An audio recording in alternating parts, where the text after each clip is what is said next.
should be interesting. So we got Jack Johnson. It's going to be a good time. Well, we're rocking and rolling. We're at the Hardwater Expo in Blaine, Minnesota. Another episode of the Ice Team podcast. We're going to have some fun today. As always, we've done a bunch of these this year. We've really dived into fishing more this year than we have ever, which I love, and telling stories and having a good time and kind of peeling back the onion. Matt, we learned on the last episode we need to fact check this, or we did fact check this. You probably know this, but Drew said that when you get Lyme's disease, a deer tick has to defecate on you. I don't know about that, but that doesn't It's true. sound good. It doesn't sound good. It is that, I'm calling out Drew in a good way. He was absolutely correct. We had Matt Brewer on, and we had talked about how bad the deer ticks are right now. Yeah. And you probably know, living up there, they're the worst. They really are bad this year. Yeah, Yeah. I was following that. They really are bad, but Yeah. I didn't know that part of it, though. Drew did, and he's like, yeah, they defecate on you. And I'm like, they poop on you? And Brewer's like, I don't think so. Drew was right. We looked it up. That is actually true. So there, fun fact. What do you think, Jack? See, this is fun, Jack. Yeah. What do you got for us here? Early morning. I've got bleached hair now, and I'm listening to these guys. Yeah, I got Chris enjoyable. Granrud. You guys know Chris. This is my oldest son, Jack Johnson. Jack fishes in the UPL. You've probably seen him in all the shows since he was this big and brown hair.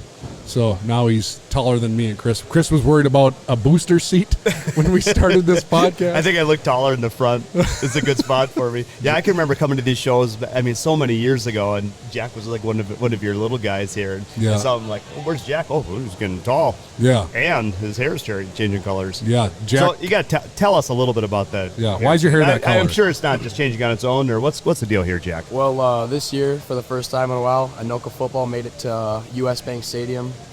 What is it? State semifinals. Yep. Although we lost, it was a pretty great run. I'd Yeah. say. Obviously, I didn't get to fish it as much, which kind of sucked. But just the camaraderie and everyone dyeing their hair together, like we look stupid together. So I think that's the greatest part about it. So, I think that's awesome. yeah. It was entertaining because when they were doing the dyed hair project, Jack was sharing pictures with Tara and I of like his friends and the other teammates, and Yeah. like Jack's turned out pretty good. Yeah. Like it's how I think it's supposed to look. Yeah. Some of these other boys, orange and leopard and like, it's I can only imagine some of the parents going, what did you just do? But that's part of the fun. I mean, much like fishing, like the camaraderie, the friendships you make, the memories, like youth sports. Like that literally is what a lot of kids, why they do youth sports, right? And there's competitive nature to it. Sure. Not that Chris Granrud has zero competitive nature in the world of fishing, but it's the camaraderie, the memories. Like you even said, like you're really going to miss this season. Like you had a lot of fun in the football season, and a lot of that can be tied to fishing. So, like we said, we're at the Hardwater Expo in Blaine. We're in the middle of November, middle of deer season, Yeah. hunting season. Chris alluded yesterday to me that he's going to come here because he doesn't want to try to shoot a deer anymore. Yeah, he's given up on it. He's taken up golf. There's a lot more action at the show than there has been at my deer stand. So, but it's a 2-week season. Yeah. 2-week season. I'm kind of laying low till the end here. Yeah. But as coming down here, my sister-in-law, who's hunted twice in her entire life, shot a buck. And it kind of gave her that half fist pump. But Yeah, I'm good for you. I'm probably gonna pick the pace up when I come back. So no, I don't deer hunt. Jack and I don't do any deer hunting, but I saw some nice deer shot. Yeah. Tommy Hicks shot a big one. Yeah. There's Matt Quick shot a big one. I saw some big ones on social media. Yeah, there is. There's been definitely some big deer shot. What's always fun for me is this time of year. I mean, I live fishing. Mm-hmm. We live fishing. All of us do. Yeah. And there's a little break in the woods, but it's time to get ready, right? It's kind of interesting. We've had, a little shady ice, in the last year. But I was telling you earlier, I haven't actually guided on Rainy Lake, before the middle of December, ever. Yeah. Ever. Normally we seem like we get that little dip of cold air in around deer hunting season. Everybody gets pretty jacked up. They're going to go to red or where, and then all of a sudden it warms up the first part of December again. Mm-hmm. So I don't think we got that little cool dip early, but it's coming. Yeah. It's coming, and I'm guessing, that first week in December you're going to see a lot of people out ice fishing. But this is the time for sure to kind of get ourselves ready to go. I mean, Oh, you don't yeah. want to be doing that when like, oh, people are going, they're going fishing now. I'm like, oh, I got to put my house together. Yeah, I love early ice. I don't get to do it near as much as I used to because of the show season, which I love too. People give me a hard time at the shows because I'm an ice fishing dork. Like, I thoroughly enjoy coming to these shows. I know Jack does. I got most of the Johnson clan running around here right now doing something. So I thoroughly enjoy just talking fishing. Yeah. You know, getting people excited, like what's new. Like even though we work in the industry and we live and breathe it every day, I still get excited when I walk the aisles of these sport shows. Yeah. Seeing what's new out there, what's different, what's happening, what's going on, seeing the same faces, seeing new faces. So these shows are super excited for me. I had a good talk with a person yesterday that has a place on the Horseshoe chain, one of the chains I guide for catfish. And he calls himself the YouTube fisherman. And it's not like he has a page or anything. And I said, why is that? And he said, I am self-taught. He goes, I didn't have a dad or brother or grandpa that ever took me fishing. Yep. Never did it. About 5 years ago, I wanted to start fishing. Yeah. Doesn't know why. He's from inner city Minneapolis. And in a matter of 4 years, listening to this guy talk to me, he's dialed. And he literally said he learned everything he knows about fishing from listening to the podcast, from watching YouTube videos, from coming to the shows. Like, literally, like, no one showed him anything. And he said the only people he really fishes with, I mean, this guy, I'm making this guy sound like he's got no friends, but is his 4-year-old daughter and his wife. So it's not like even as buddies that go fishing with him, they're like, oh no, do it this way, or did you see this? Like, that's pretty darn cool. That is cool. I mean, it's when you come to these shows, I think people, they think it's just a product-driven show. But honestly, the biggest product we're selling is fishing. Yeah. I mean, honestly, most of the people that we talk to is sharing fishing stories, right? Yeah. Sharing, that big fish you caught last year, what you're planning on doing on first ice or last ice, whatever it is.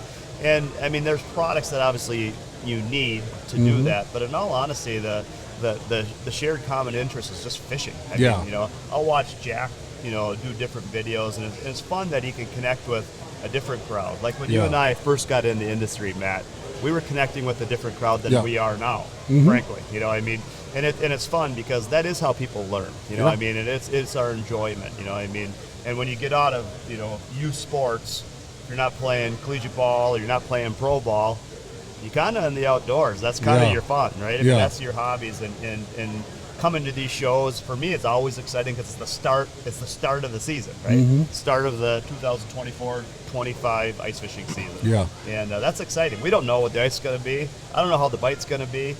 I know that I'm going to be out there, and it's going to be, I mean, I feel pretty lucky that that's what I get to do. Right?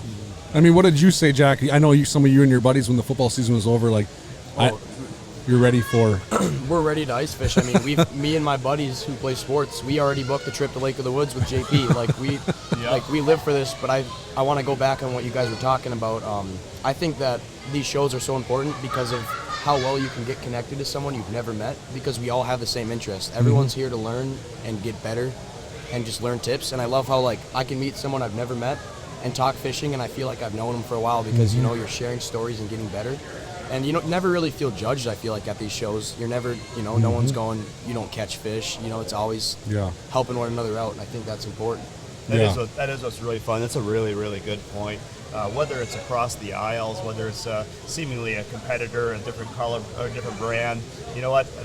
We're all fishermen. Oh, yeah. I mean, that's what we're all here. Oh. We're all fishermen, and we're all working, at that common goal of just, letting people have more fun, being on the ice, and, that is what's exciting. I mean, I don't know what I would do if I didn't ice fish. I mean, it would be a really long winter if I didn't ice fish. Oh, I'm telling, it's fishing in general. Like, and I tell people all the time, like we played sports, you played sports, I played sports growing up.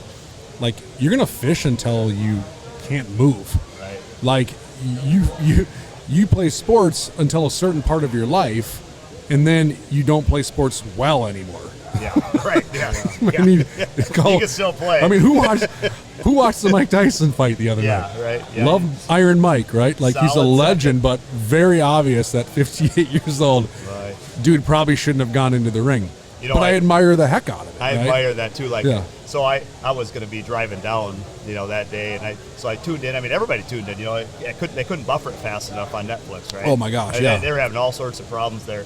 But you know what? I haven't watched boxing, and I was never a big boxing fanatic. But that did draw me in. Oh, yeah. It was pretty exciting. And I'll tell you, those 2 fights prior to that Oh, Tyson fight, my that gosh. fight with those gals was a war. Yeah. I mean, it's probably the best boxing match I've ever watched in my entire life. Did you hop in the ring with one of them? Zero chance. Zero chance. And one of those just glancing blows, I would be flopping like a crappie on there. There's zero chance. Unbelievable. But Well, yeah, it was. Jack gets out quite a bit with his buddies fishing now. And I remember when I was in high school, like, that was so fun. Like, going off and doing your own thing, finding your own bites, striking out sometimes, but having some really good days on the ice, too. I mean, I think that's as fun as anything. I mean, I think it's important because I love fishing with my dad, but like when you get to tell him like you found this bite on your own, like I always tell him, like when me and my buddy Aaron go and catch like a limit of crappies, I always like brag to him because like, hey Dad, I did this on my own. Like it's a really good feeling, I think, and I think it's super easy to get out with buddies and have fun and enjoy it and get better at the same time. So I think that's sweet. And it's good, clean fun. Like, it is good, clean fun. I would say, I mean, as a parent, and I'm sure your mom and dad, they get a lot of enjoyment for the fact that you're out there fishing. Yeah. I mean, they're out there. No, he's not getting in trouble. He's going out there fishing. He's fishing hard, dark to dark. And I mean, I can't tell you how much trouble that probably kept me out of when I was younger. Oh, yeah. I mean, if I didn't have a love for the outdoors, I mean, who knows where I would have probably ended up. But I mean, that's I'm glad I was chasing fish instead of something else. Speculation. Could have maybe been suspect. Could have maybe been a little suspect. Yeah, Granrud would have still been popular in different arenas of the world, but Well, he's a real popular guy. He's a wild card. but even Jack, even when we go fishing together, like Jack, like seems to find bites that I'm becoming a little lazy in the world of fishing. Where like we went fishing last year and we did some, we went up and did some content stuff with clam. We met up with Joe Anderson and some people, and after they took off, we're like, let's run down this bite a little more because we knew there was something special going on here. And Jack literally broke down the entire lake. Yeah. He drug an active target, a Vexlar, an auger, and a fishing rod, and literally broke down. And I didn't even chase him. I just said, nah, go for it. And you caught a giant crappie, like a freak show fish, like literally like it. And it was so fun to watch because like I'm hole hopping in some of these holes I punched after finding fish in one spot. Very content. Yep. Because there was a bunch of holes already cut. Yep. Jack, straight sweat equity, is 200 yards away from me now, continuing to follow the right school of fish. Right. I took the layup, and he's draining threes from the corner. So even when we go fishing, you just keep driving, and I bet you your buddies like that when they go because they're getting guided by Jack Johnson. Well, it feels good to me because growing up, like you guys, I went to all these ice universities. Like I learned from you guys growing up, and like just to be able to do that to my buddies and their buddies, like obviously not saying like, hey, I know more than you, but like being able to be like, yeah, I can help you with that. Like it feels good. It does because like I said, growing up, like that was me the last 10 years. If I needed a question answered, I know I could ask Chris, you, Jason Mitchell, and it was answered. And Yeah. that's probably the greatest thing about fishing too. And you got into fishing really heavy Yeah. through tournaments. Yeah. And that's where I think your addiction catapulted. Yeah. And he don't sleep before No. a UPL event. Yeah. Like he's ready to rock up the crack of dawn. Like, and he's not my teammate. His teammate is Rich Lemmer. Rich is rocking around here, so they are teammates. So I'll wake up some morning and Jack's gone because him and Rich left at 3:30 in the morning to go pre-fish someplace. Yeah. So like tournaments also bring out excitement and joy for the sport because you're forced to fish a bite you probably don't want to fish. Yeah. Like Chris and I, like we're pretty spoiled. Like we can go fish a bite we want to fish, right? Like we know it, we understand it most days. Yep. The tournament guys, like I run a tournament circuit, and I don't envy any of these guys and gals that have to show up on a lake where they go, I do not want to be out here, Yeah. I have a ton of respect. but I have to figure it out. Yeah. It's Don't you think, Jack? Like, I mean, we're at different levels of our, fishing careers here. But when I was younger, I always enjoyed uncovering something I didn't think somebody else knew. Right. So, like, I do the reports for the Minnesota Outdoor News. Yeah, outdoor news. Slips my mind. So I do the fishing reports there.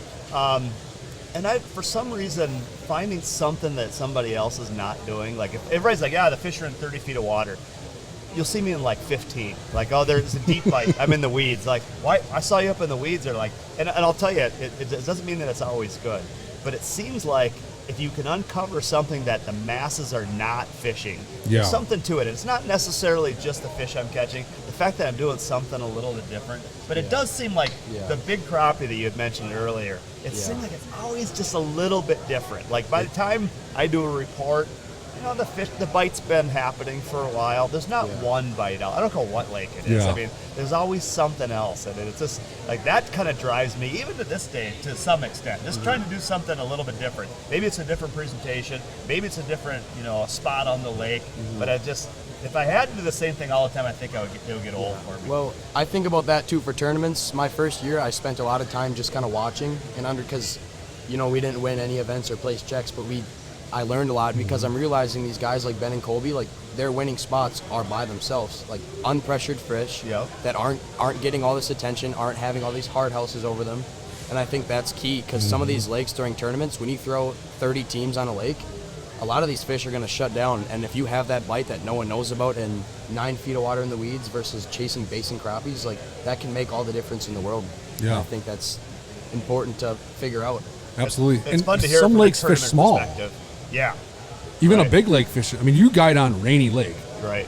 But you probably have specific spots that are championship spots, right? Like, I do. And the thing that's funny is that if I'm fishing on my own, I hardly ever fish those spots. Yeah. I like, even to this day, I look at summertime and winter. Obviously, we guide both seasons here. But if I get the chance to fish on my own, I'm always fishing something different. I'm always fishing a different spot. I'm always trying to learn something. I think that's what keeps it interesting. So if you're a new angler, if you're not in the industry or a fishing guide or a tournament pro, don't be afraid to go out there and fail. I mean, honestly, if you see the crowd, the natural instinct is, they're probably going to be on these fish. Doesn't take a lot. Grab a lake map. Try to find some sort of a break or weed line, some outside of a bay, leads to deep water. Go out there and fish it. I don't care if you got forward-facing sonar. I don't care any of that. What you're going to find is that there's either fish coming in my area or there's not.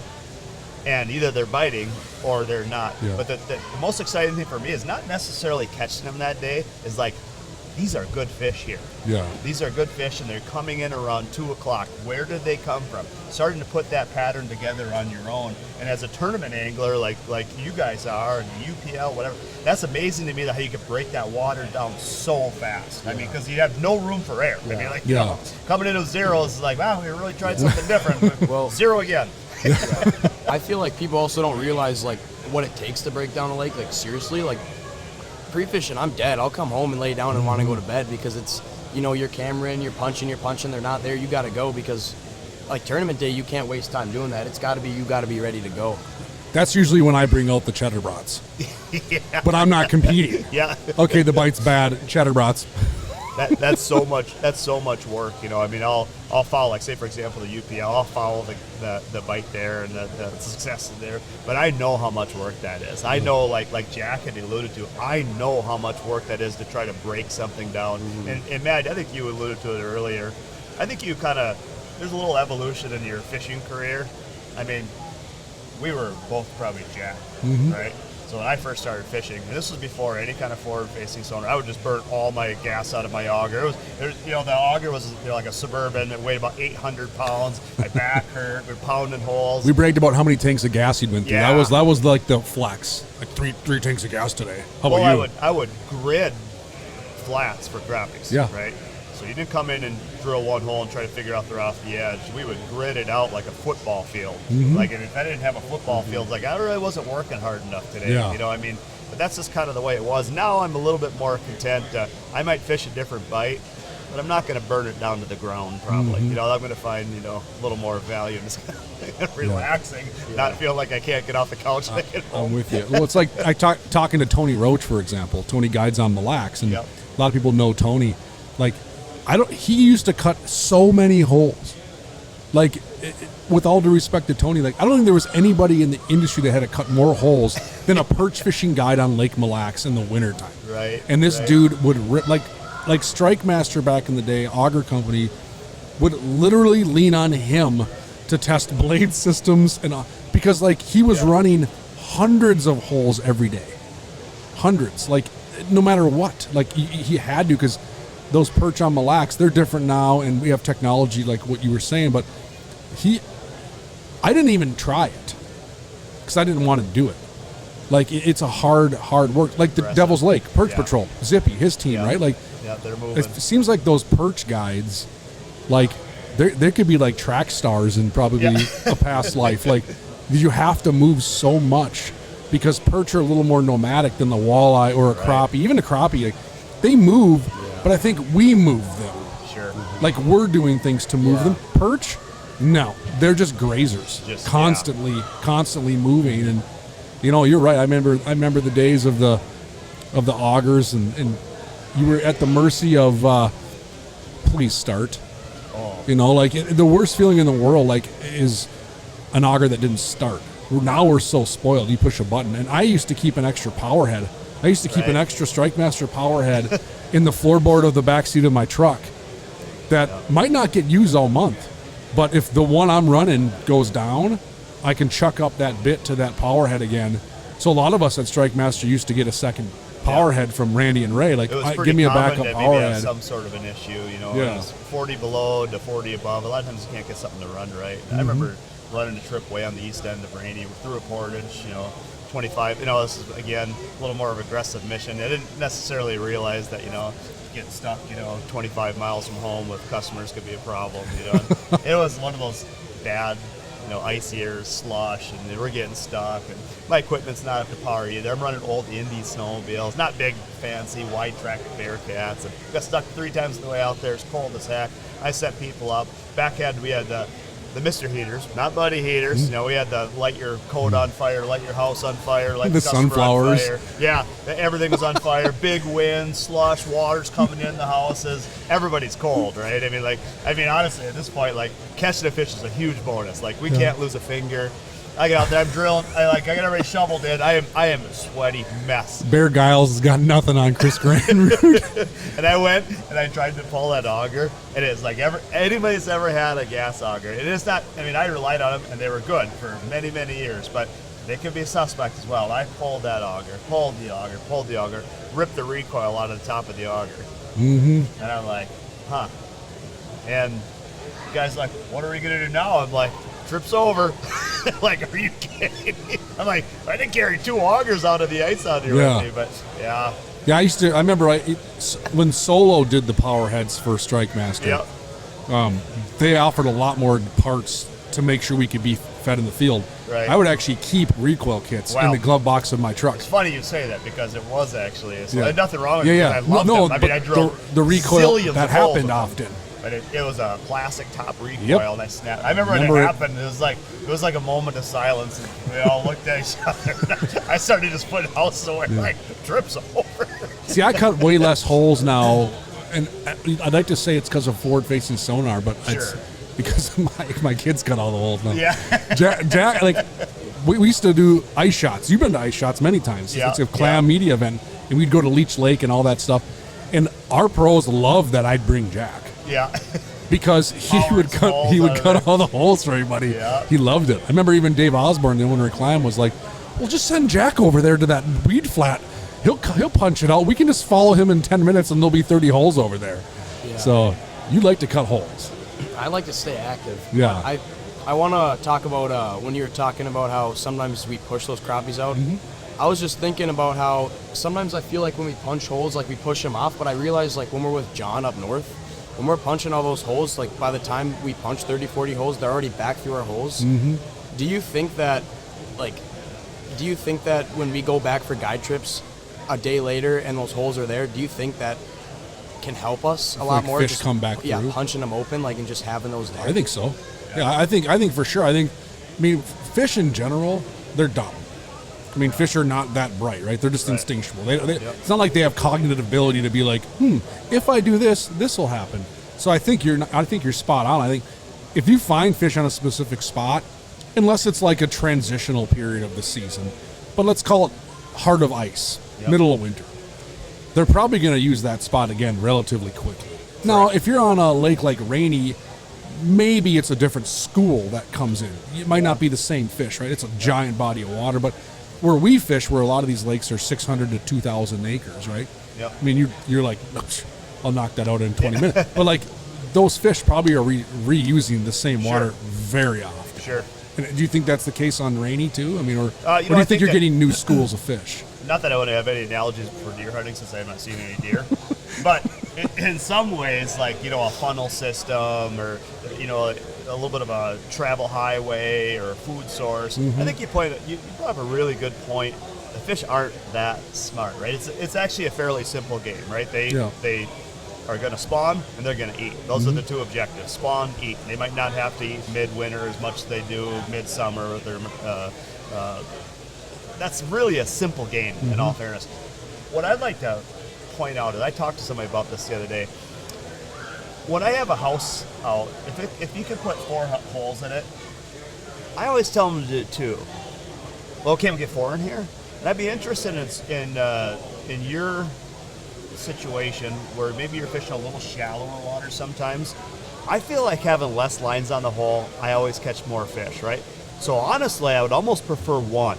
Yeah. Like, I want, Jack, you fish over there in your hole, and I'm going to fish over here in my hole. So when that school of fish or that one fish comes in, it's seeing one bait, okay? So he's not having to maneuver through your buddy that's doing something weird, trying something weird. He's on the bottom, or he's not going through somebody's big minnow because they're going for a home run ball. Like I always think they get a little bit I'm a little bit weirded out. But if they only see one, I feel like you got a better chance to catch that fish than if you're seeing other lines. I've always felt that. And I look at it from a guide standpoint. How many holes do your fish houses have? We'd like to get 10 in an 8-foot area because we're probably going to catch. I'm just telling you, you're going to want more lines down. You can go through more bait. You got more of a mess. But I don't believe you're going to catch more fish. Do you think having a set line of, let's say, a live minnow and on what we call them dead sticks, right? Set lines, and then a jigging, you think that's a deterrent sometimes? Not necessarily one, but I'll tell you something interesting. So in our body of water, if we're fishing 30 feet, I would have that set line with, say, a bigger bait. I'm going to have that maybe 6 feet off the bottom, high elevation, so I feel like it can be viewed from a longer distance. And then I'm working a jigging spoon or whatever it is, I'm working that lower. You mean a walleye will eat a bait 6 feet off the bottom? Isn't that crazy? What? But anyway, I think this by makes the time sense. by the time they get to that minnow, he's probably maybe chased my bait, the one that I'm working, and now he kind of runs into where my minnow is there. But I think that when it comes to catching a big fish, I think you have a very small window to catch a big fish. It's that first instant that you can catch them. If you make any mistake right away, I think that you lose that fish.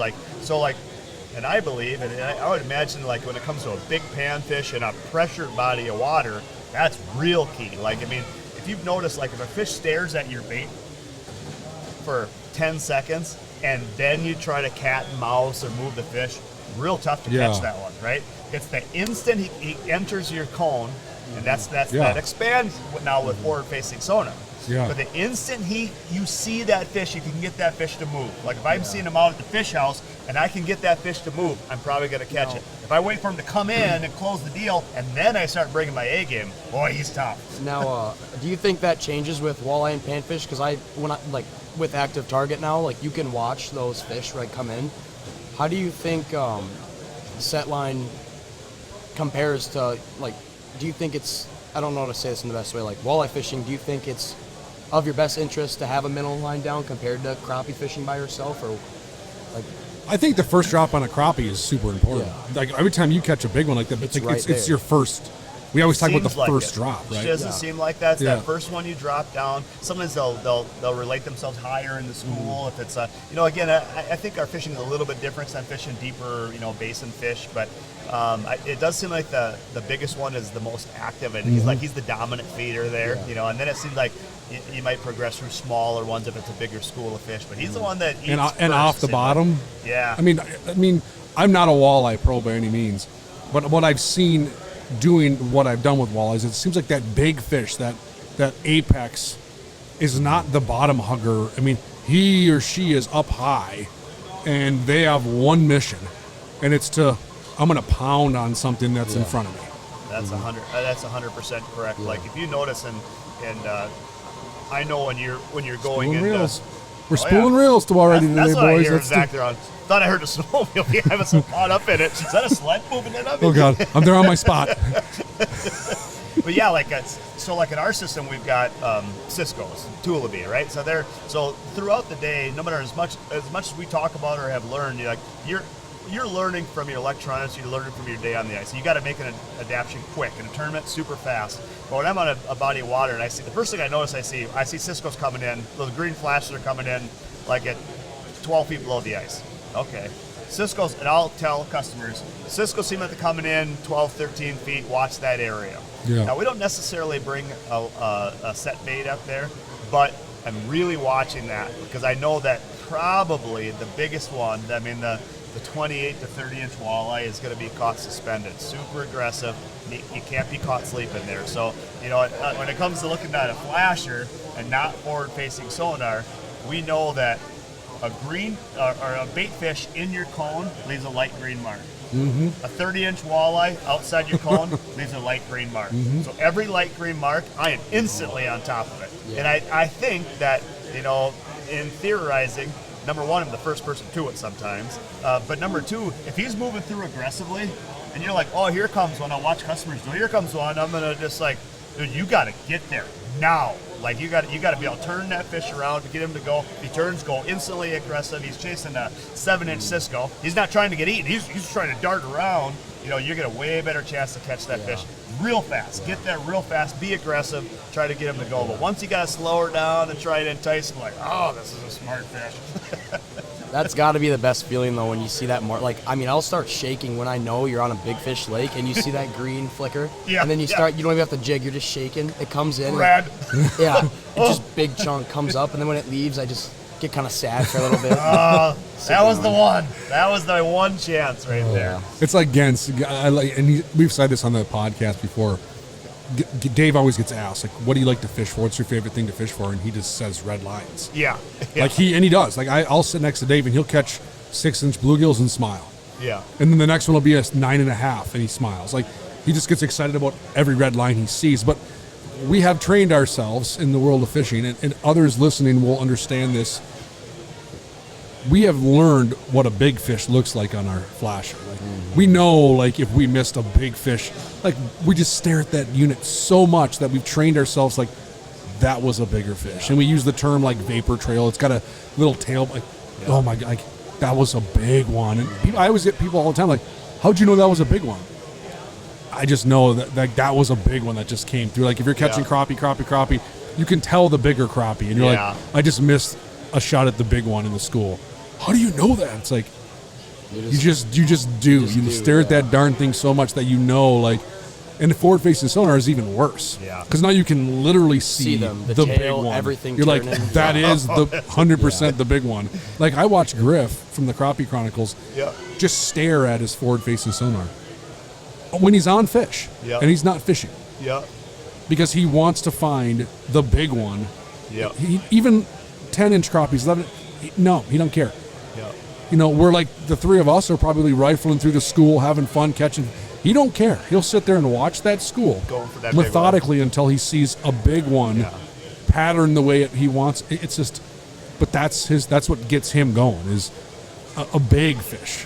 When it comes to big fish, I think, honestly, just the opportunity to catch a big fish probably what drives us a lot of times. You know, I mean, I think I would have probably wore out in the guiding career if it was catching limits of 14-inch walleyes. I've caught a lot of fish. The chance of catching the real big one, the 2-pound crappie, the 30-inch walleye, that probably is what gets me up in the morning when your body's a little sore, it's snowing, pine trees are flipped over. And it's like, I think people get a false sense of like, wow, this is totally a dream job. But sometimes it's a little bit suspect actually.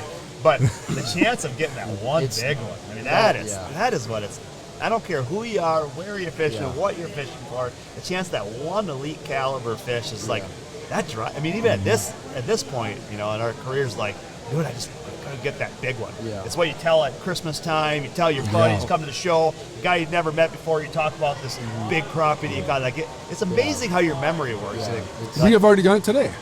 I talked about Jack catching that big crappie that day. Right. I mean, we've already done exactly what you're saying organically today in just a simple 35-minute podcast so far. We talked about Jack breaking down structure. We didn't talk about the 11-inchers that I was catching. Yeah. We talked about the mega that he caught that was approaching 2 pounds, you know? I feel like it's also like the excitement of fishing is the difference. Like when we go to Chisago, right, we're not going, we're going to get an 18-incher, but we're going to catch a lot versus like when you text. I remember last year my dad texted me in the middle of second hour in school and goes, "You want to skip school next week and go up north?" And I go, that's a good dad right there. And I turn to my teacher and I tell my teacher, I go, "I'm not being here on Tuesday. This is my last day." And I mean, you're excited because it's, you know, new structure, something new, because you know, like, any fish could be the one you're looking for. And for us, like, some people are like, you know, why do you get so excited about ice fishing? But, like, when you've been ice fishing, you know, all winter for that one fish, knowing you have a chance of getting that, like, I don't sleep sometimes, you know. That's so awesome. And if you ever lose that, you lost a lot. I don't think you do. I don't do think you? that you do. That's why I always wonder, like, what do people do that don't fish or hunt for that matter? What do people do? I mean, like, if I lost that, you know, just drive, some competitiveness, you know, I mean, that excitement, you know, you know, I watch people that kind of lose their mind when they're fighting a big fish. You know, they're just, their phone's dropping in the hole, their shirt's on fire. You know, it's like they're so zoned into catching this big fish. So it's the greatest thing that's happened to them all year is catching one big fish. You know, it's, I mean, I hope for everybody that they never lose that. I was just gonna say, like, for me, I don't know. I go through, like, open water. It's easier for me to get, you know, less motivated because he whoops my butt every time. And being in high school and playing sports, I feel like sometimes I get pushed towards that. But, like, something about ice fishing, like, just keeps you. I don't know. You whoop my butt every time ice fishing. That's why. Well, I think I like that, because I can't stand it. I mean, my dad will take me out to Tonka and he's like, you know, the bite's good, and I can't catch one, and he flips right where I cast, boom, 3-pounder, and I'm like, what am I doing? I have grabbed his rod before, and he's grabbed my rod and caught a bass, and I like ice fishing knowing I can keep up with him a little more, maybe because I'm a little more agile now, but no, it's fun to watch you ice fish, like, because you have that gotta wanna attitude, and even like, and I think even your brothers, well, maybe not Benny as much. Benny is the top bunk fisherman. Is that right? Love him to death. But Ben is not the whole hopper Jack and Brody is. But you have to do that, and you've proven that. Like other people see that, and I think that's your tournament mentality, right? Like that, you've always had like the hard push to ice fish, but once you started doing tournaments 4 or 5 years ago, like whatever, dude, I'm not chasing the line anymore like him. He can have it. I'll follow in Jack's footsteps when we go ice fishing now, because he'll find the better fish, the better bite. Where I'm more content hanging on the area I know there's some fish, and then he's like, Dad, I don't want to catch those fish. I'm like, these are nice fish. He goes, I want a big fish. Right. Okay, you would knock yourself out. And with that said, you know what? There's no right or wrong. Right. You know, I mean, you know, in the industry, a lot of times it feels like you're talking with colleagues, right? I mean, like I'm talking to a fellow fishing guide, a fellow tournament pro, a competing, you know, sponsor, whatever it may be. But there's really no right or wrong. You know what? If you're sitting out on a bucket on the ice there and you spent all day in a spot that, you know, who cares? If you're watching set lines, you're not jigging, you're not moving, you're not using forward-facing sonar, you know, and if that's your spot, there's nothing wrong with that. You know, I mean, I'll say that I do both. I mean, when I'm in guide mode, I'm working hard, right? If it's in the summer, I've got a limited amount of time to try to make that happen. So I just give, and there's no guarantees, but I always try my hardest. And at the end of the day, press the reset button, I go, I gave her my best. Yeah. If I'm by myself, I'm probably still in a good spot, but I'm not working that hard anymore. You know, like I'm really enjoying being out there, still staring at my flash, or still trying to catch a big fish that comes in. But I mean, there really isn't any right or wrong. So I mean, just, you know, whatever comfort level, you know, I mean, it's a fun sport. I mean, at the end of the day, it's a sport. You know, I mean, we're in the industry, right? We're in the industry, you know, and I think that one of the values that we have is we have so much experience now. You can relate to younger people that are coming up that are learning the sport, that are going to really honestly redefine the sport from what I do. It'll be far different than my deal. Nobody would make it as a fishing guy doing what I did, probably not. You have to do things a little bit different. But I don't know. It's a great sport to be in. You're probably right. Like when I go fishing, if I'm not guiding yourself, I find myself getting more complacent. Enjoying it. Like especially now with the boys getting older and they can drive the bus metaphorically and literally. I sat on the butt seat on the back end of my boat this summer a decent amount. It was kind of entertaining. Like, and you forget, like I let Ben and Brody, like when Jack goes fishing, he can commandeer the whole boat, whatever. Ben and Brody, there's a lot to learn still. But they're trying to figure it out. So we had a couple trips this summer where I took them out and I just sat in the butt seat in the back by the Merc. They ran the boat. No, I got a little dizzy because you're just trying to figure out how these We're left, we're right. But it was comforting. I just sat there on a butt seat with the drop shot rod in my hand, casting while those two goofballs are trying to figure out how trolling motors work. But, that's, I do. When I fish by myself, I find myself way less pressure. Sure. I feel like fishing is just fun in general. Like, I think about the, trips we made to Leech. Like, I look forward to just the 3-hour car rides with my dad. Like, what have we talked about in the car rides there? Football, like everything. Like it's fun and even just learning. But I mean, I look forward to these trips we do because growing up, we've probably went on a dozen trips and most of them. Sometimes the fishing's not great, but it's the memories. Like we've bombed many times. We talk about such a good point, Jack. That is such a good point. As much as we drill down into the nuances of high-level fishing and success, if I look back over the years, my greatest times with my family have been at a resort. And honestly, when I was younger, we weren't real great fishermen. My parents weren't real great fishermen. We had whatever we kept was, in a metal basket. We had a, small pike and one big walleye and a rock bass. And, we weren't high-level fishermen by any means, but boy, those were the best years of my life. It was card playing with Grandpa, the stories, the rides from southern Minnesota to northern Minnesota, the excitement, fishing off the dock, honestly, I hope that everybody gets an opportunity to really live that life, And then if you delve into higher levels of fishing and want to chase down bites, fish tournaments, or be a guide or what have you, in a way, we're all kind of guides, right? So, whether you get paid to be your guide or not, that your buddy down the street that maybe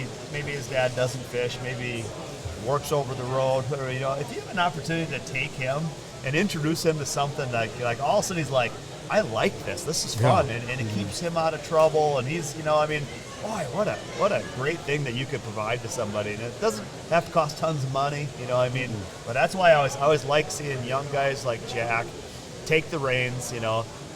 Matt and I are getting older. We're not doing this forever. There needs to be a movement of young guys that enjoy those same things and can bring other people into it and find their own way. There's a lot of value really outside the catch. A lot of value there. The dock fishing thing, we go to the cabin all the time in the summer. Well, not all the time, but we try to go as much as we can. The boat's right there on the dock. Yeah. We can take the boat out, but how often do we fish off the dock? A lot. And it's fun. Yeah. And so fun, we catch stuff and it's rewarding but I probably have the most fondest fishing memories at our cabin off of our dock catches.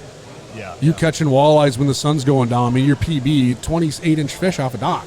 So fun. Right? Yeah. Like a half an hour after it's pitch black and the whole family's there, including grandma, grandpa, they're all there. Yeah. And there's hooting and hollering, we're netting the fish out the dock, and then but as they come down to see how big this fish is, what are you guys doing? Why are you so loud? Yeah. To see a legit trophy come out of a net off a dock.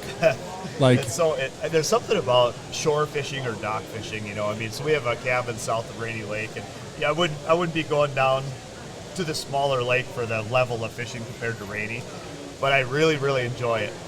Coming off of a big guide run, I'll come down there, we'll skip down there for 2 days, and I'll just fish off the end of the dock and I'll catch bluegills, and frankly, they're not even that big. Some smaller crappies. Crappies are maybe Chris Granrud does fish inches. for bluegills. Did you hear that? Bluegills are so fun.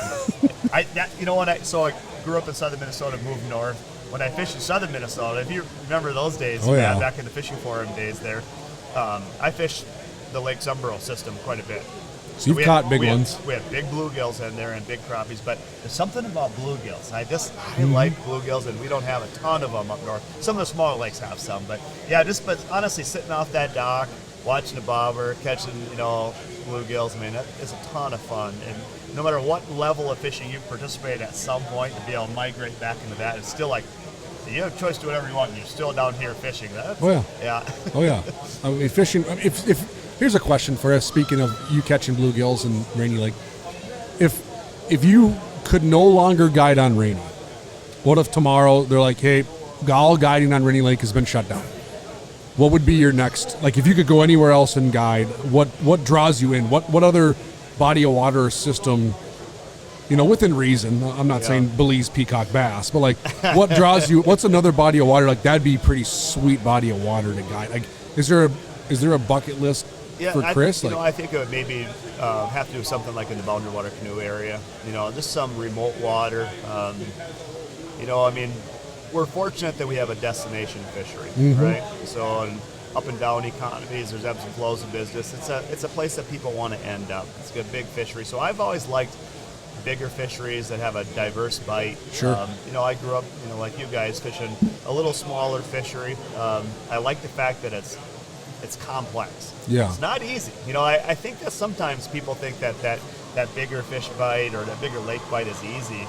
Honestly, it's kind of complicated. I mean, there's a lot of times that I lose fish. I mean, like, even with shared information, like, say Jack's got, and I relate this to Jack and his friends or what have you, and you have 10 people and you're spreading out and you're sharing information, and all of a sudden you're like, nobody knows where the fish are anymore. I mean, like, we have that even in guide mode. We just lose those fish, but we have that elite caliber fish that's there. And I think I would probably want to stay in something where it's kind of a bigger fishery, remote, with big caliber fish. Yeah. I mean, I think I would have a problem if we didn't have big fish. I mean, really the biggest walleye here is like 24 inch. I don't think I would have much fun. I mean, in my back of my mind, I'm always thinking like this could be 33 inches.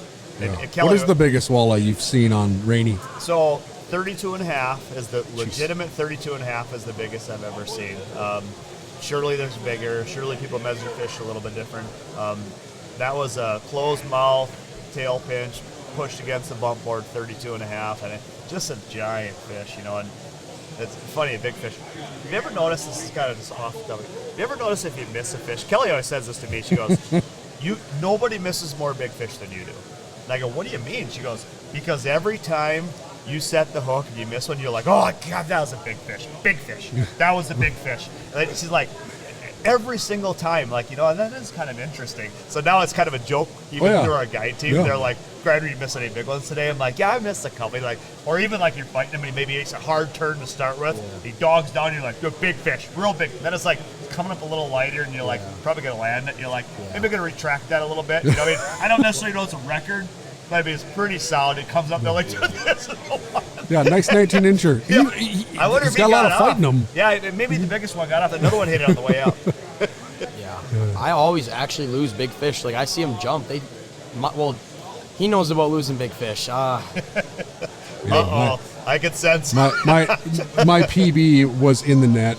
Oh, no. And instead of lifting, does that count as a loss if it's in the net that comes out of the net? Or is that like a catch with no pictures? Yes. We should weigh this out with the audience. Yeah. Because there's different things like we have. Like if I don't want, like if we're on a lot of fish and I don't want to tie the net up, the guy's got a crankbait, I'll go, hey, we can get this in the net, okay, just so you know. But once we touch leader, it counts, okay?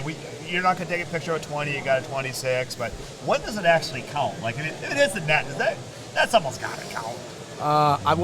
Wait, who's the netter? Me. Oh, and then the worst part. This is getting deep now. The worst part is after I lost the net, Brody in the back goes, Dad, that was a really big bass. Yeah. Like right.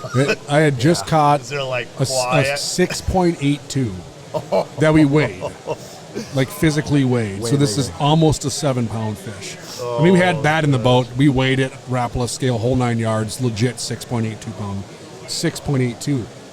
And then, like, next cast, or 2 casts later maybe, this one dwarfed it. Yeah. Oh, it was huge. It dwarfed it, and it was in the net, and took a step back, and it shot out of the net And I got him. I don't and got the him. jig worm is gone. cycling through the air. I'm watching the jig worm. I think I went straight cross-eyed both directions as I looked at the fish and the jig worm, and I watched absolute Mustafa flop back in the water and swim away. Everybody's back Yeah. there too. And it was dead I've been in quiet. Jack's position, No being one, the no one said a netter. word Except Brody. Oh, it's quiet. except for little Brody. Jack, why didn't you net that? That was really big. Oh my gosh, that's so fun. And that lake has the two biggest bass I've ever caught. Really? So that lake kicks them out. Yep. And that the one that got away. So I had and I'm getting paid to do it, but I had a crankbait that got tied into an absolute knot in my net, and I was sitting back there. As the netting, for us, when you work as aggressively you work in about 2 years on a net, and you got to replace it, right? It's just it gets going. Well, it was close to replacement time, but towards the end of the season, and I developed a little hole during the day actually, and I'm like, well, I'll probably just try to sit. I'm like sewing it shut, like, it's got a little bit of a gap there. Guy catches a big fish. Now the hole, honestly, the hole's only like that big, but those holes stretch. So like, now this is a big net. And that big fish comes. The guy is. He's one of those. He's fighting the fish. He's trying to walk it back in the boat the whole time. So I kept pushing him to the front. No, dude, you got this, man. Keep your rod out there. And he's like trying to Yogi Bear him, man. He's trying to pull, and stay here. He's super nervous. You have him talking through everything. And he hits the net, and he is like, he drops. He's just static, and he's just like looks up in the air. And you can tell it's like this is like fish's lifetime. And I went to lift it up, and it went through that hole. And he like looked at me, what? I'm like, man, he's like, that was in the net. And I'm like, I know. No, I know exactly where it went. And I'm like, I looked at the other guy, like, that was in the net, right? And we're all like, that had to have been in the net. And I'm like, right? And he's looking through my net, and all he sees that hole. And it was a very uncomfortable situation. Like, well, and I said, we're still going to count it. He's like, I don't think he felt a lot real good about it, but we did count it. But it was in and out of the net. We were doing the Blackfish Classic. Remember that? We were in the boat a couple of years ago, and we were the photo boat. And one of the teams fishing in the bass tournament on Tonka was tied up to a muskie, fighting a muskie. And we are coming down putts, and there's like 6 boats fishing this same piece of structure in the tournament. And we watched this muskie. The reason we knew he had a muskie on, we watched it jump. And Drew and Jack like, that guy, he's got a muskie on. Well, let's motor over there and whatever. He's in the tournament. We'll go. And this like low 40-inch absolute freak juiced ape muskie, right? Yeah. Those are the ones that will destroy you. Yeah. It's not the 55s. It's the 36 to 45 like that stage. just and this thing's jumping like a tarpon. All they have is a rubber net. That's their bass tournament, right? Yep. Well, the dude goes to net it, puts it in the net. Yeah, high fives his buddy. That thing went right through the rubber net. It literally stretched out. One of those went straight. So now he's got a bass rod, very underpowered for this muskie, and the line through the rubber. Through the net. They still landed the entire acrobatic melee. And it was a quality fish. It was just fun to watch. Like, all of a sudden he's like, did it just go through the net? He's off. And they're looking at each other like, what do we do now? Like, it's still hooked up to this line. So he's fighting the fish, the net, probably every element in the world against him at this point. They land that thing. But yeah, it's the ones that get away. I've seen. I had a client this spring, pan fishing, lose like a 30-inch class walleye on East and West Rush Lake. And he had it on, fought it 4-pound test line. We had just caught a big sheephead. Yeah. So in the sheephead, they're sheephead because they kind of catch the line. Yeah. No, he had a giant, like 30-inch class walleye on, and it was well out of net reach on 2 occasions and came off. It's funny how you do remember, even if you don't catch it, you almost remember it more if you lose them, I think. Yeah. I would say I said that our biggest walleye that I've seen is 32.5 inches. I'm sure there's bigger ones there, but the biggest walleye that I've ever seen was probably, I would say, over 10 years ago. It was early ice, what we're coming into. It was one of those just mirrored polished ice here. So it was like, it's the coolest thing. You see it maybe once every 5 years where you've got 4 or 5 inches of pure, clear ice. And at night, it's wicked cool looking. Yeah. You know, I mean, you light it up in your house, it's just a big mirror. And there was a high riding fish. I set the hook on him, and I'm talking like, we're in 30 feet of water, and he's maybe 7 feet below the ice. Like, probably if I stared, I maybe Chasing Cisco's and tubies. And it hits a little spoon I have, and it comes rocketing by the hole, real green. And it was like, when a fish gets real big, whether it's a smallmouth or crappie or walleye, it almost looks a little distorted, right? I mean, it like, in the back of my mind, it like, is this like a sucker or like a? It was such a big walleye, and it come racing by my hole, and I remember just like, he was so green. I was just trying to keep my rod in the hole so you could just fire that line out. And I remember watching my spoon fly underneath the ice the opposite way, and he just swam away. And I mean, honestly, nobody, you never know because he didn't land it, but honestly, I would say he's like a 34, 35 inch. I've never seen anything like it. But it was not just the length of the fish, but just the way he was made up. Like, he looked old and weird looking, you know. I mean, but to this day, I've never seen anything like it again. What's the biggest one you've heard of on Rainy, like ever caught? You know, I've heard of like 34s and 35s. How old is a fish that? You know, I think that our body of water, because we've got such cold water there, I think that they actually do live long. You know, I think that we have some old fish. I caught, and it wasn't super long. It was a nice fish. It was like our customer caught like a 29-inch fish this year that I have to look back at the picture. It looks so old. I mean, it's like, wow, this is got to be a super old looking fish. I mean, like, this is so weird that it's still alive, but I don't know. Did you just say not a super long walleye and then say 29 inches? I see Jekyll. I mean, you get so spoiled, you know. That is part of the fun. A great fish. But knowing that they may top out, and that I would say a lot of those walleyes do top out at, you know, say 31. You know, but I honestly do believe there probably are like 33s and 34s. We all know people measure fish a little bit different, right? Like you measure a fish like that's a legit 15, and the next guy's like 16 and a quarter, like. Oh, so that's a long diff, you know, flipping a mouth open on a crappie versus we all know those mouth, guys. right? Oh, yeah. So I don't know, I mean, but I honestly believe there probably are like 33s and 34s in there. Rainy's pretty special. I was just going to say. It's a pretty special fishery. I mean, I've been up there a handful of times. I haven't fished all the water Chris has fished, but I fished the river a bunch of times. But we did a trip on Lake of the Woods. You were talking about seeing through the ice. Yeah. This was back in the FM days. Yep. I don't even remember the guide service. They're not around anymore. Bad to the Bone. Yep. You remember some? Does that sound right? Yeah, I do. Something like that. Yep. And we went up there, and we probably shouldn't have been driving small rigs out. Yep. And I say that because we passed one that was in the drink. Really? Like, you want to talk about butt pucker? Yeah. You're in like a little geo tracker, and you're passing one that had fallen through. Are we safe here? Yeah, no, you're pretty We're safe. literally driving past one that these guys are trying to plank it out of the lake. And we're in the same size vehicle. Yeah. And I remember driving past like, oh, that was a weak spot. That's what they told us. And I remember I was like... It's weak now. I'm like, that's the same size rig we're in. And we get out there, and I remember it was like 5, 6, 7 inches of ice. Yeah. And crystal clear. And it was a sundown bite. And we're in a double flip over style fish house. And I remember seeing every single fish we caught swimming around underneath the ice. And we caught some walleyes that were maybe low 20s. We didn't catch nothing big like that. Yeah.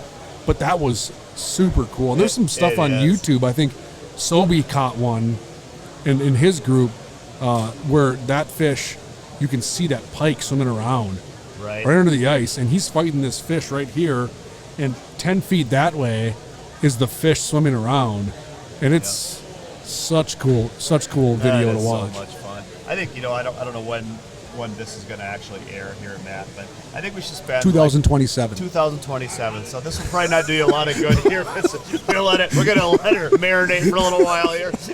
But I mean, if we spend like Jack Sailby Brown again. That's right. Boy, he's changed a lot. we spent like 1 minute just talking about that first ice safety, or even last ice safety. Because it seems like it's a broken record. We talk about it all the time. You think everybody knows. We give them the same message, for 25 straight years. But honestly, anybody that's listening to this, there's just a few basic things that you have to have on first ice. And, you have to have ice picks. You have to have a spud bar. If you're walking out and you don't know for sure, spud bar, flotation suits. You can. I don't care if you don't have a flotation. Put a life jacket on. I don't care. Yeah. You have to have those things. If you see somebody out there, does not necessarily mean that your route is safe. Correct. But you have to spud your way out, spud your way back. Make sure that one solid shot's not going through the ice. If it is, get off the ice. But you have to be careful. I know what's going to probably happen. People are amped up to fish right now. Yeah. Really amped up. Been a little short change over the last couple of years, but just make sure you take every single precaution. I'm not against first ice. I will be out there as well. I love first ice. But I am very dedicated to make sure I come home to fish tomorrow again. To be an old fishing guide. But just take those precautions. Very simple. Get a flotation suit. Have ice picks. Know how to use them. Make sure they're lined up right so you can get to them. Yeah. Have a spud bar. Take that. Like when I'm going first ice and I walk out, I come back on my exact same track. I don't try to, move off in an area that's different. But that's a super and go with important. a buddy. Go with a buddy, right? Especially early in the season or when ice could be suspect. It's good to have another person with you. Like, let's just say, God forbid, something does happen, right? Like you have that second person that can be there to assist, and you make a good point about going on your same path, not just even when you get to your spot. So like the handful of times I've seen people fall through in the last several years, isn't that we don't find the perfect path out to the spot. Yep. Then they forget when they get to the spot to continue to check as they hole hop and move around, right? So like you get to the first spot, you walk all the way out, the ice is perfectly fine, you find enough ice to walk all the way, you spud out, you're with a couple buddies. Well, then you're fishing this basin crappie bite. Yeah. And that doesn't mean when you get to the spot, you lay down the spud bar and you stop checking when you chase that school 50 yards to the west. Yeah. So that's the time I see people get in trouble is you don't stop checking ice at first ice, ever. Yeah, so if you move with a school of fish, let's say I get out 300 yards to that basin, I might chase that school of fish around another 100 yards. Sure. You have to continue to check the ice. Don't lose your surroundings. That's the only time I've seen people I know, educated people, get in trouble recently is because they forget to continue to check. Yeah. You check to the spot. Well, now you're moving all over the place. Ice isn't as uniform as we think, especially on the basin at first ice. So exactly right. If Jack and I are fishing together, I don't care what time of season it is, I'm always thinking there could be some danger, right? Because in middle of the season, a lot of ice, we might have to go around a pressure ridge or a newly formed pressure ridge. Yeah. So I always have my throw rope with Jack. Yeah. Okay. And I'm not trying to scare anybody, but it's a reality. Sometimes customers will get like, oh boy, no. Yeah. Ice is never 100% safe. I will tell you, it's mostly safe. Yes. But we can't have any accidents. So I'm not carrying the throw rope as the first guy. That's a bad plan. Right? Yeah. So the throw rope has got to be with Jack. So before we were to take off, I'm going to go, okay, you guys got your ice picks, now you got the throw rope, I've got that up in the windshield here. This is how it works, okay? So probably 900 million times out of 900 is never going to happen. Yeah. If it were to happen, this is going to be the procedure, okay? You're going to throw this to me. You're going to be back down. You're not following 1 foot behind me. That's not doing any good. Yeah. But just have a couple things. And then, you know what? You just know that. But we're always interested in getting on the ice. We got to check to get that big fish. Now we're out here. Just drop the spud bar again. Take that precaution. Mm-hmm. We don't need any more accidents. Absolutely. No more accidents. There's more casualties in ping pong than ice fishing. True fact. Right? Like ice fishing is very safe. We just, not to get off on a tangent, we hear about the situations that happen in ice fishing. Right. Yeah. But there's so, if you just have a little bit of common sense, ice fishing is extremely safe. It is, yeah. And Chris nailed it. Do all the necessary things. We got cheated last year, right? We didn't. Yeah. We joked that it was the season that never happened, right? Yeah. So you're right. People are going to want to get after it this year. Yeah. And I guess reading between the lines, your message on this is continue to be safe, be smart. It's a long season. We're going to have a long season this year. We're going to have a normal ice fishing season. Don't risk anything. We're going to have a lot of fishing. So, yeah, when you first get that first opportunity, just keep your head on your shoulders. Be just right. A couple things that I have noticed that is changing a little bit is that, I use my one-man house a lot. I guess I always have. I mean, like, imagine if you're fishing in a house. I know a lot of people don't fish. Like, if you're a tournament guy, maybe you're not fishing in a house a lot. But you know what? If it's 15 below zero and I got to lug a bunch of stuff on the ice, I have to have a house just to get stuff out, number one. Yeah. But I'm surprised that not everybody has a one-man house. I mean, like, I don't know how I could. Number one, I'm not pulling a two-man, okay? Like, that's, when you get a foot of snow and you get a decent-sized two-man, real hard to pull a two-man. Like, but a one-man house, it seems like it's almost a necessity. Yeah. I mean, to have, first ice, last ice. I'll have, even during the mid-season, I have my two-man shack and I have the caboose system, that has my one-man shack behind it. I mean, I would rather make moves just flipping over my one-man shack and be comfortable in there. I'm not having to deal with wind, on my line or holes freezing up or what have you. But if anybody doesn't have a one-man, don't you almost have to have? I think so. I'm with Clem, but I mean, even if it's not, you have to have a one-man shack. Yeah. Whatever it is you decide, if you're fishing a lot, even as a latrine. I mean, I have a really good friend of mine, good client. I'm not going to mention his name. Yeah, I think he has a scout so that he can set up camp once a day on the ice. Because he must be really on him over there. I don't think we're going to check. Yeah. You don't need that. He's good. He's not on anything. Give him his distance. But no, you're right. Like, one person fish house, I think, is underappreciated. Yeah. I mean, especially early ice, walking out, late ice, walking out, easeability of just throwing it in the back of your truck, your SUV, out of sight, out of mind until you need it. Like, even with, like, my kids, like, they like to bring a shack out whenever we go. Like Jack and I, we're running around. Yep. The other kids, it's almost a necessity to have some type of a fish house. Yeah. Take the chill off, throw a heater in there, warm up. Even myself, like, I got to retie some jigs. Yep. It's 2 degrees outside. It's blowing 10 miles an hour.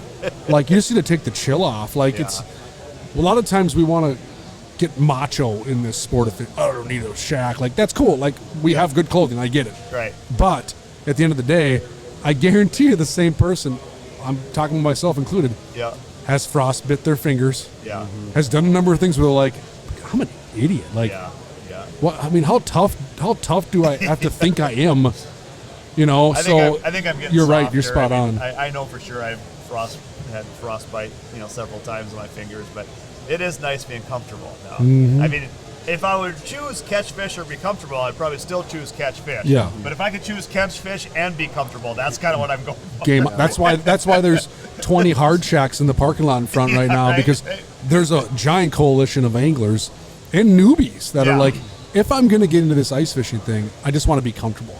Yeah. I even had a conversation yesterday with a gentleman and his wife that they flat out said, we don't even care if we catch fish. Sure. But if we're going to go do something on the weekend together, why not have it be in one of these nice hard shacks, sitting in it, and if we happen to catch a fish, great. We can choose to sit in our living room at home. Yeah. There's not a hole in front of me on the ground in my living room. Right. Well, we'll go park this thing on Mille Lacs or Red Lake or whatever. Right. And we'll go spend our weekends in the comforts of home. Yeah. And maybe we catch a few fish. There's a lot of people thinking that way with these bigger hard shacks. 100%, right? Yeah. 100%.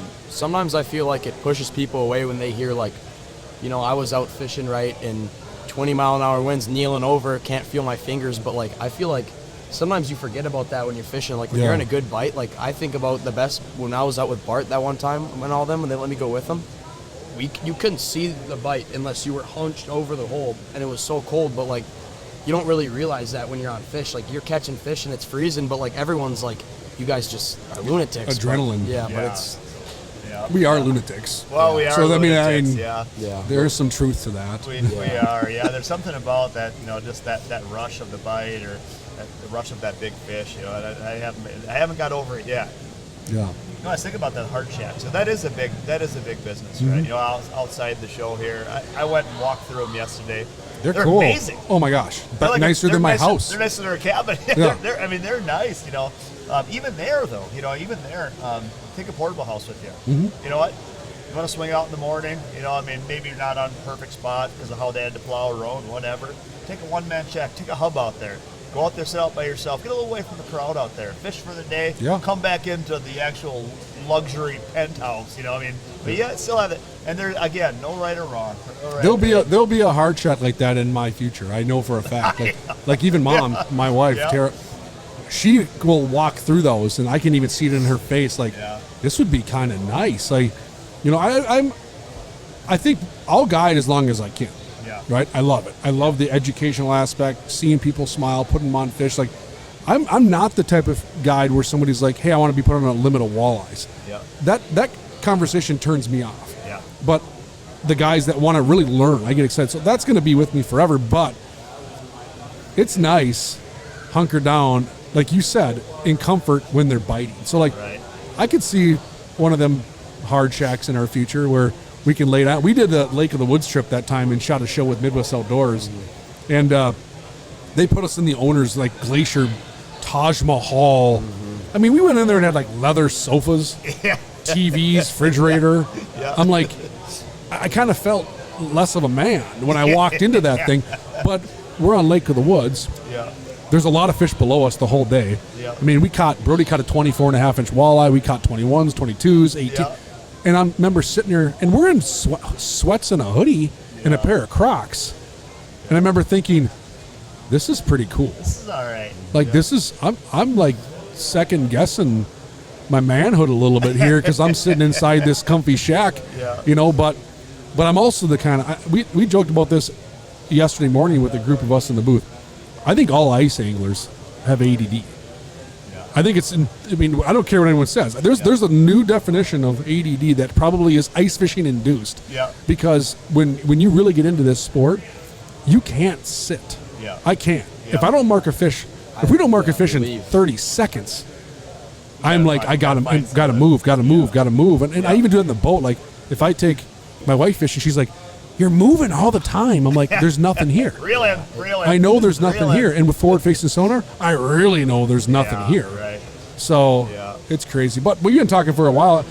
I think we should send our listeners with a little bit of, so what are your plans this winter from a goal perspective? Like, I kind of know mine. Like, what do you each want to take away from the upcoming season? Like, what are some of your goals as a fishing guide, maybe personally, some things you want to work on? What are some things that you think could translate to another person's goal set as they're listening here? Who wants to go first? I'd say whoever's got the hair that's most blonde. Jack. All right, Jack. Maybe just tournament-wise, I want to, you know, I think me and Rich had a good season other than the one event we did last year. The year before that, I think we really learned how to break down lakes, but this year, I want to take it to the next level, and, you know, we kind of got to that step where we could catch fish where we went.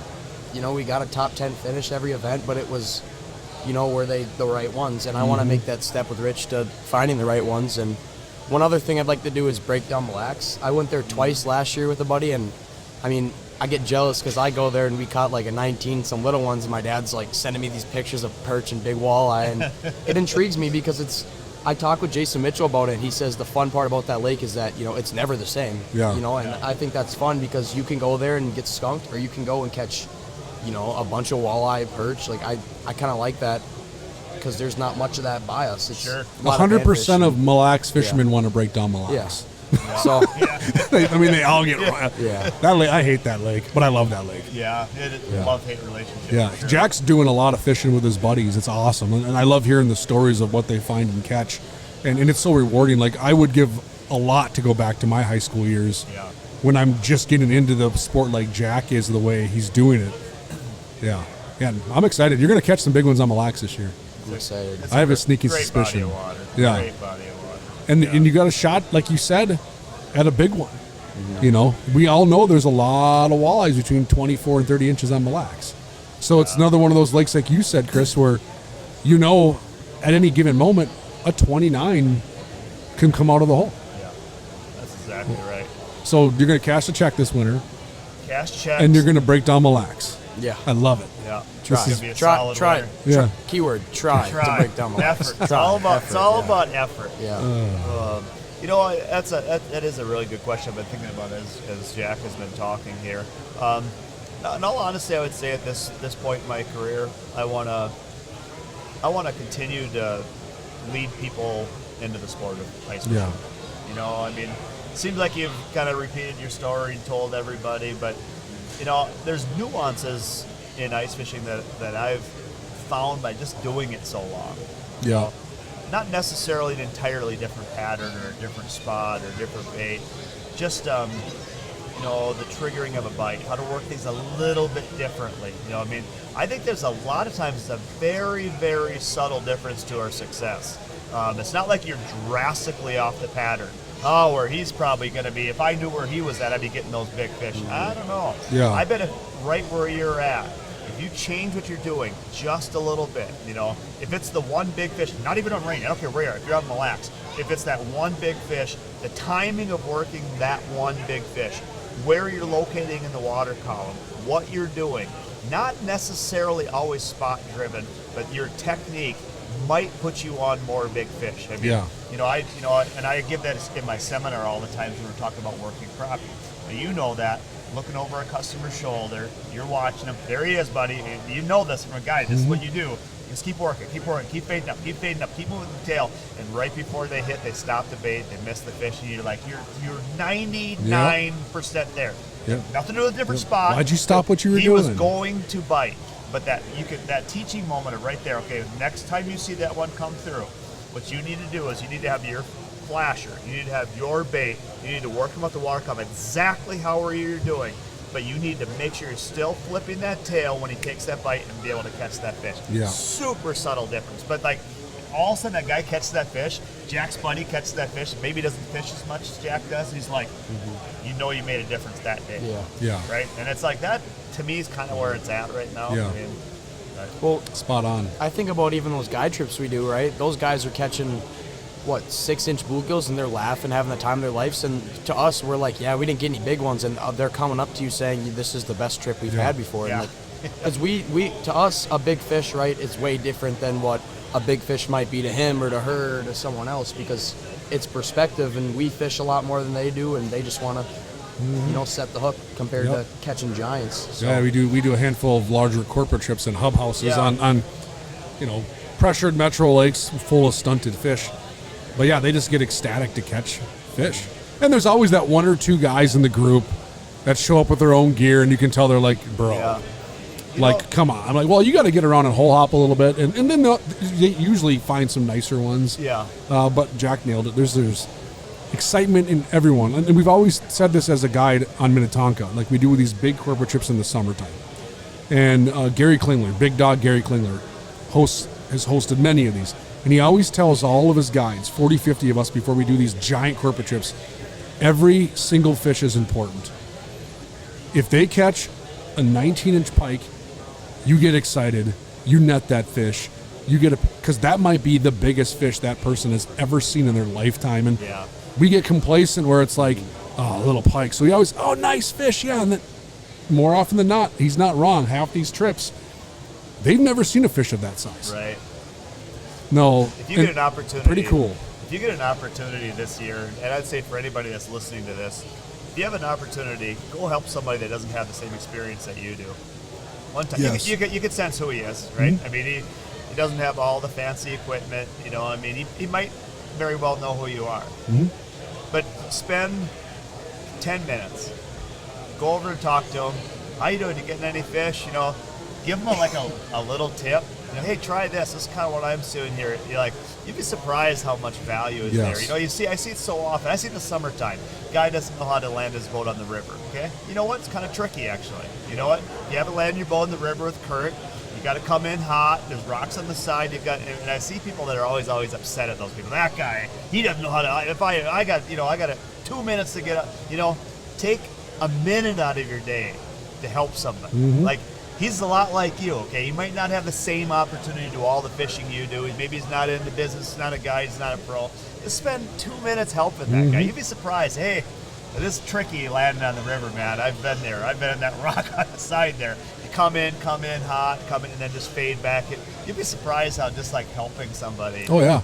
And that is, again, what we can do through the sport of ice fishing, beyond catching a big fish, just being helpful. Yeah. And it's honestly why I really like the sport so much. And even if you're newer to fishing, there is somebody else newer to fishing. So 100%. even if you're listening, you're like, well, I don't guide like Chris or Matt. I don't fish tournaments like Jack. Your neighbor might have never done it. So even if you're like, I've only ice fished for 3 years, that's 3 more years than probably your neighbor or one of your other buddies. So there are teaching moments that anyone could provide. You know, and I think that's wonderful. So that's really good advice, I think, to send our listeners on is show somebody something you know about the world of fishing. Teach somebody. You know, you don't need to be a professional fishing guide or a tournament angler to teach a family member, a friend, a coworker about the sport of fishing. I've learned from a lot of people at these shows that have zero professional, quote-unquote, ability in the world of fishing. Right. But I'll tell you what, I can know pretty quick with talking, that dude across from me is going to whoop my butt any day on the water or in the boat or on the ice. So you take it for granted as well, and that's great advice. So, you know, this is going to be a great ice fishing season. I'm super jacked up. I know these two guys across me are jacked up. If you're looking at the 10-day forecast, it's going to get cold here real quick. All the rumors that we're hearing about a cold winter are coming true. It's going to happen. This podcast is going to come out probably in the next couple days, and you're going to be staring cold weather in the face. And this is going to be a great ice fishing season. If you do come by the St. Paul Ice Fishing Show, Chris will be there. You can come listen to your seminar. You're giving a seminar on We do guide tips. guide tips. Perfect. Guide tips. So come listen to Chris. Straight meat and potatoes. You're going to come away with something on that. That's what we're having for dinner. Yeah, right. Oh, yeah. Roasted potatoes and carrots. I'm getting hungry. Can the show just end right now? Ready to go. And then I believe Junior Ice Team is doing a seminar too. Junior as well, Ice Team's so. doing a podcast. Jack will be there. Yep. So come down, come to a show. There's a lot more events coming up. There's a lot of retail events coming up the next couple weekends. And we'll come out with more podcasts here between now and then as well. But thanks a lot for listening. Both of you, thank you so much. Awesome, man. I appreciate you guys more than you know. Love you. Love you. Both in different ways. My son, my brother. So thanks for listening. Another episode of the Ice Team Podcast coming at you from the Hardwater Expo in Blaine, Minnesota.